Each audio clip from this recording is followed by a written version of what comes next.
పేదల పక్షాన, దళితుల పక్షాన, బహుజనులందరి పక్షాన నిలబడి పోరాటం చేసేటటువంటి ఒక స్ఫూర్తిని బీఆర్ఎస్ ప్రతి సైనికుడు కూడా ఇవాళ ఇంద్రవెల్లి స్తూపం దగ్గర నుంచి తీసుకుంటా ఉన్నామని చాలా సగర్వంగా తెలియజేస్తా ఉన్నాం.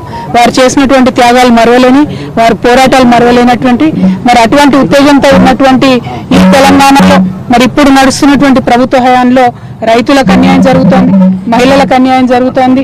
ఎవరన్నా గొంతెత్తి రైతుల పక్షాన, మహిళల పక్షాన, బహుజనుల పక్షాన మాట్లాడితే వెంటనే వారి మీద కేసులు పెట్టి ఇబ్బంది పెడుతున్నటువంటి పరిస్థితిని కూడా మనం గమనిస్తూ ఉన్నాం.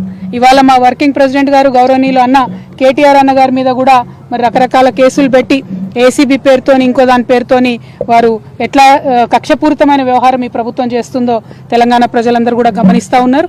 మరి మీ ద్వారా, మీడియా మిత్రులందరి ద్వారా ఈ ఇంద్రవెల్లి స్తూపం దగ్గర నుంచి తెలంగాణ బిడ్డలందరూ కూడా తెలియజేస్తూ ఉన్నాం, ఎట్లాంటి కేసులు పెట్టినా బీఆర్ఎస్ వాళ్ళం ఎవరం కూడా భయపడేది లేదు.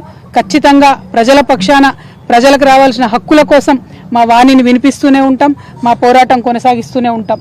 నిన్నటికి నిన్న ఈ ప్రభుత్వం మొదలు 15,000 ఇస్తాము ఎకరానికి రైతు భరోసా అని చెప్పి దాన్ని తగ్గించి 12,000 ఇస్తామని చెప్తే ఇవాళ బీఆర్ఎస్ పార్టీ పిలిపించింది, రాష్ట్ర వ్యాప్తంగా మేము రైతుల పక్షాన ధర్నా చేస్తామని చెప్పి.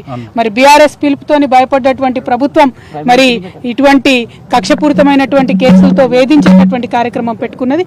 ఈ విషయాన్ని ప్రజలందరూ కూడా గమనిస్తూ ఉన్నారు. ప్రజా కోర్టులో ఈ కాంగ్రెస్ ప్రభుత్వానికి శిక్ష తప్పదని కూడా ఇంద్రవెల్లి స్తూపం దగ్గర నుంచి మేము చాలా సగర్వంగా తెలియజేస్తా ఉన్నాం. Thank you. జై తెలంగాణ. జై